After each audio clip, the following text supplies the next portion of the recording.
Well, thanks so much. Please take a seat. Good morning. It's great to be here in Orlando.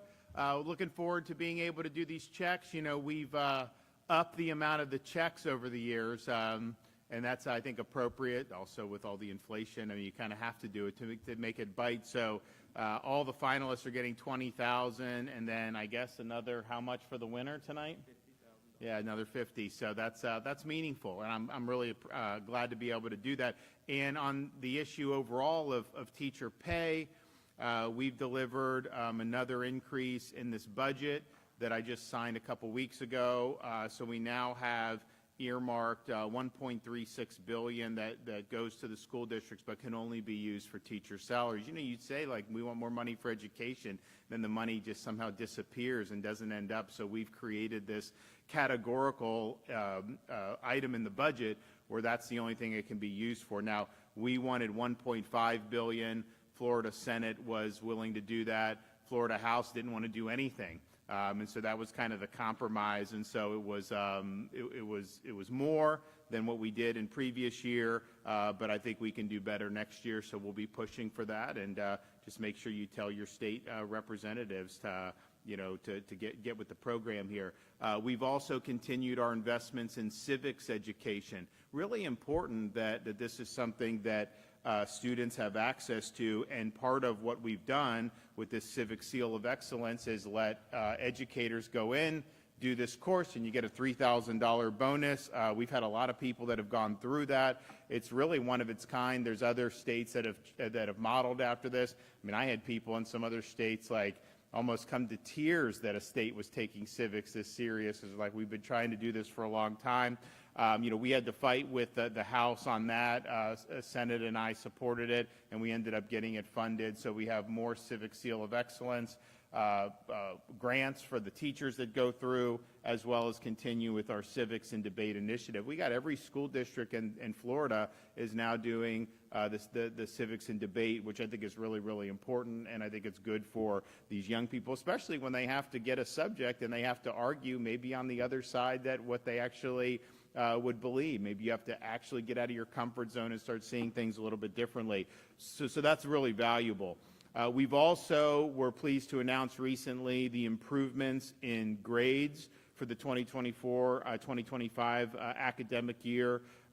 Florida had 71% of all graded schools, either an A or B, and that exceeds the performance of last year, in which 64% of the schools had either A or B. So that is great progress, and part of what has helped facilitate that is our movement away from the high-stakes end-of-year test to progress monitoring. Now, the end-of-year test, I mean, so much went into preparing for the test, which, you know, a lot of it is like, it's better if you just absorb the information and then go rather than try to cram it. Because I always felt when I crammed, as soon as the test was over, I forgot everything, kind of, and so that's not the best. But then it was also just the issue of if students were deficient, you get the results back, they're on summer vacation, so how are you going to be able to do that? So now with progress monitoring, you're able to do assessments throughout the school year and then have remediation, and the teachers and parents, I think by and large, have thought that was a good improvement, and we saw really good progress throughout the school year with that. So, and there's a lot of other stuff going on. I do want to congratulate Stassi on being the new Commissioner of Education. We had Commissioner Diaz was the commissioner for what, probably 3 years he was, and Richard Corcoran before that. They both did a great job. So there's a lot of big shoes to fill with both of them, who having served. But Stassi's been in these issues in our office for a number of years, and I look forward to be able to work with him to continue to deliver a high-quality education. And obviously, you know, look, the state has a role in that. I mean, we set policy, we provide some of the funding, and we're happy to do that. But this education's really bottom up, and it's the folks that are there every day that really make the difference. And so while you'll hear me saying, hey, we've improved in grades, we've done this, we've done that, just know that that is not top-down driven. That was achieved bottom up. And that's why I think it's important that we recognize great teachers. And that's why we're here today. and I'm really excited to be able to recognize the educators. So in the room today are the 76 District Teachers of the Year, who are nominated by their colleagues in their individual districts for exceptional service to their students. 5 finalists of the 76 have been chosen, and the 2026 Teacher of the Year will be announced later this evening. So this morning I have the honor of recognizing the 5 finalists. So do we want them to come up here, or how do you want to do it? We'll do like a photo? Yes. Okay, who's got the checks? Right here. Okay.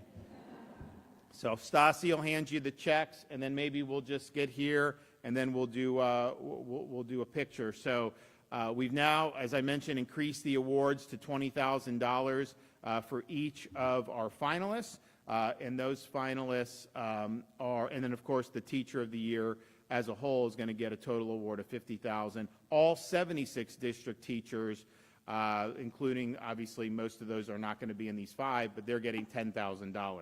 So here are.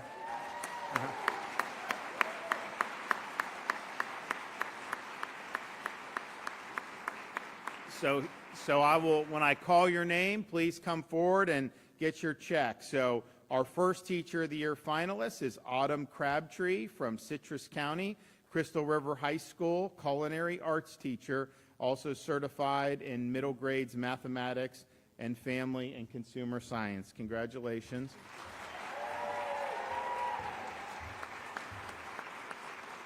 Shelley Teal, 3rd grade teacher at Westside Elementary School in Columbia County. She holds certification in English for speakers of other languages and is reading endorsed. She also provides after-school tutoring to students in her class and has been rated highly effective since 2013. Brandy Nicole Anderson, 7th grade civics teacher at Indian Trails Middle School in Flagler County. She's earned her AVID certification, the gifted endorsement, and the Civic Seal of Excellence. She also serves as the Social Studies Department Chair and is the track and field assistant coach.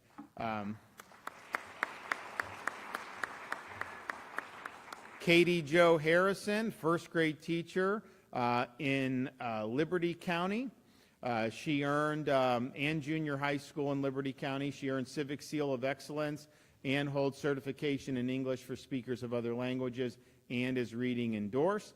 She developed the 1st grade writing rubric for grading student papers and is rated a highly effective teacher. And then finally, Mark Harrison, economics and American government teacher at Union County High School, and he has also earned the Civic Seal of Excellence. In addition to teaching, he served as a civics and debate team sponsor and Fellowship of Christian Athletes sponsor, and also serves as a school bus driver for the high school. So I want to thank all of these folks for being here. You want to do the photo? We'll do the photo. Okay, here we go. Yep.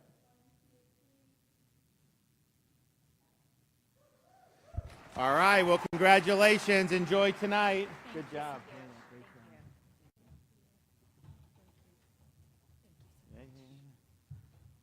All right, you guys enjoy. Thanks so much.